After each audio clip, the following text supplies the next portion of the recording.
Hello all and welcome to this video about 10 pathways for improving education in Meghalaya.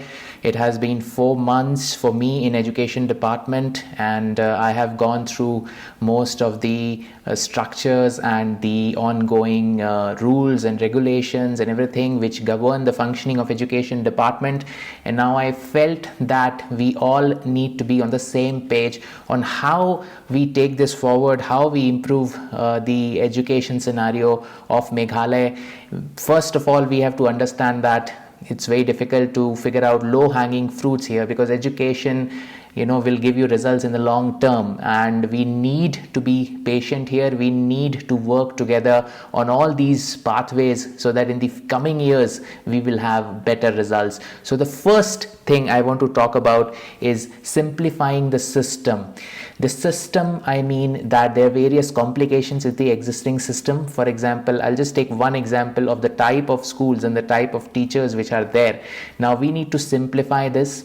Even discussed in the NEP, it talks about simplifying systems, having school complexes. For example, we have LP school which is from 1 to 5, then in a separate place we have a UP school, in a separate place we'll have a secondary school, and then somewhere else we'll have a higher secondary school. So NEP talks about simplifying, reducing the types of schools, the type of teachers, simplifying the system. So that is very important. That gives us stability, that gives us better monitoring, that gives us better assessment. So simplifying the whole system. There are various other complexities, so we'll have to work together and one by one make the system more simpler so that assessment can take place, so that better monitoring can take place. Number 2 is resolving all the issues pertaining to our teachers. Now teachers are the main pillar of this education system. We have basically 15,000 schools plus in the state, 55,000 teachers, and they are the one who will determine how the next generation comes up. We have more than 10 lakh students in the education system, and these teachers will determine the future of our education. So we want to resolve all these standing issues. We want to simplify the existing scenarios, and we want to address all that issue one by one. So resolving all issues pertaining to our teachers is the second pathway which I recommend. The third one, we need to have more schooling hours, schooling days, because as we see our academic calendar, our days which are mentioned, the school days are very less, and we as a state receive a lot of rainfall and the bad weather days, due to which school cannot take place. Saturday, Sunday are off, and if you minus that, if you minus the natural calamities and other factors here and there, so the overall schooling hours or the overall schooling days is very less, and so we need to improve that, so that not just covering the syllabus, now there are so many other things to be covered, so many other activities to be covered. So it's very important that we ensure that the minimum required schooling hours at all levels and the schooling days should be ensured. So this is the third pathway which we need to be taking up seriously and do something about it. The fourth pathway is improving the assured minimum facilities which are there in the schools. Now it can be anything. So the basics, basically we need to have a decent building, we need to have a decent sitting, then there should be separate toilets for boys and girls, there should be electricity, there should be ramp in the school, drinking water facility, etc. So these are called assured minimum facilities. So this is something we want to provide to all the schools, and going forward we look forward basically to this being happening under mission education, under which the government is taking up the renovation of various schools. So using many other school schemes, convergence, etc., I think we need to pool in all the resources, work along with other schemes, work along with other departments, and to improve these assured minimum facilities in our school. The fifth pathway is basically of teacher training. Now the world of education is evolving every second as we as you see the video, there are so many new concepts coming up. So we need to continuously train our teachers. Continuous training, continuous and comprehensive trainings need to be done with regard to our teachers. And of course, as I said, we have 55,000 teachers. So basically physical training may not be possible every time. So we have to utilize various platforms of online training, various platforms like Nishtha and others which are already up there, to contextualize. But we need to contextualize our trainings, and here comes the role of DERT, which will play an important role in the future. So teacher training is the fifth pathway, which is very important, and we have to work upon it to ensure all our teachers get trained. And that happens continuously. Every year some module or new tech or new ed tech that has to be taken up.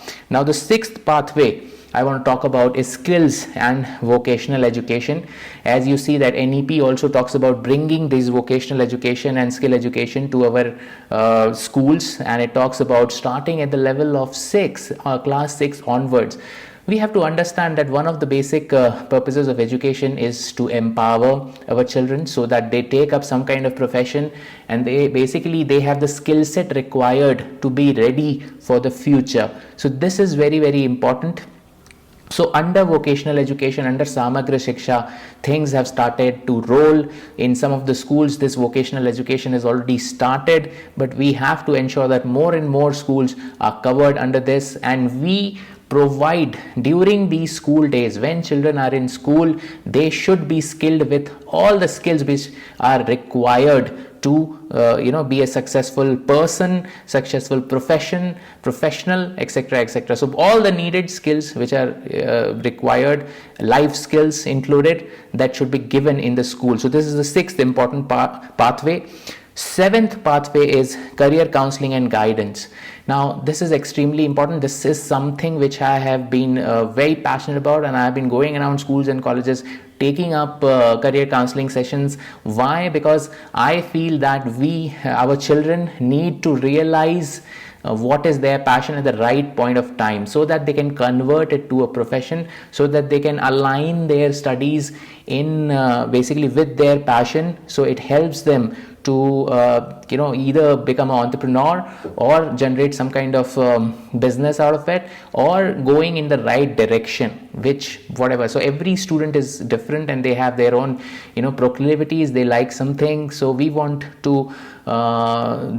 them basically to discover that in the school period itself, so that going forward they choose the right way to go into higher and technical education. So career counseling and guidance is very, very important.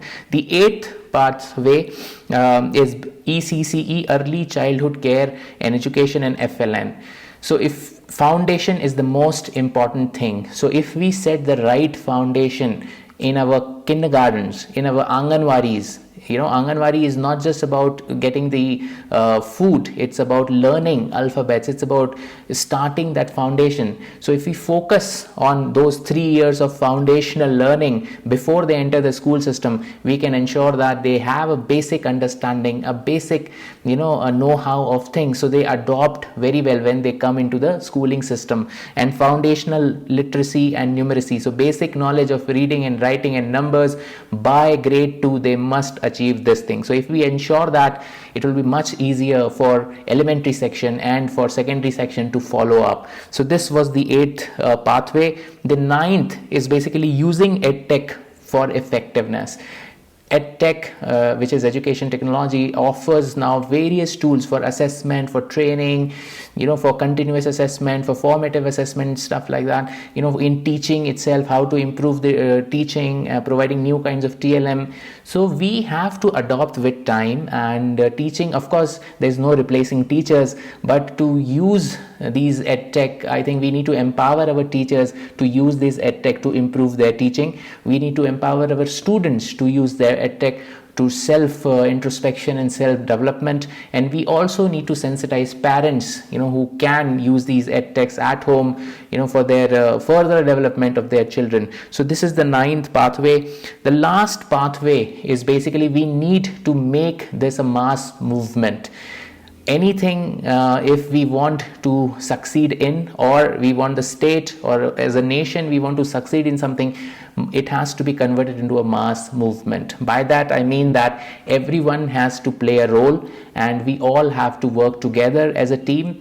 Of course, education is something which will take time, and we all have to be patient, and we all have to be together in this as a team. And in the next couple of years, I think if this happens, if we keep on following up on these 10 pathways, if we work together on this 10 pathways, I'm sure we will see a different Meghalaya in the next 5 years, in the next 4 years. I am totally passionate about education, and in whatever capacity I'll continue to participate and contribute in improving the education in Meghalaya. So I look forward for everyone's support, and let's do this together. Let's bring smiles through education. Let's empower our children. Let's give them the skills they need for the future so that they achieve their dreams. Whatever they want to dream, they should be empowered to achieve that. That should be the purpose of education. Thank you. Khublei, Mitela.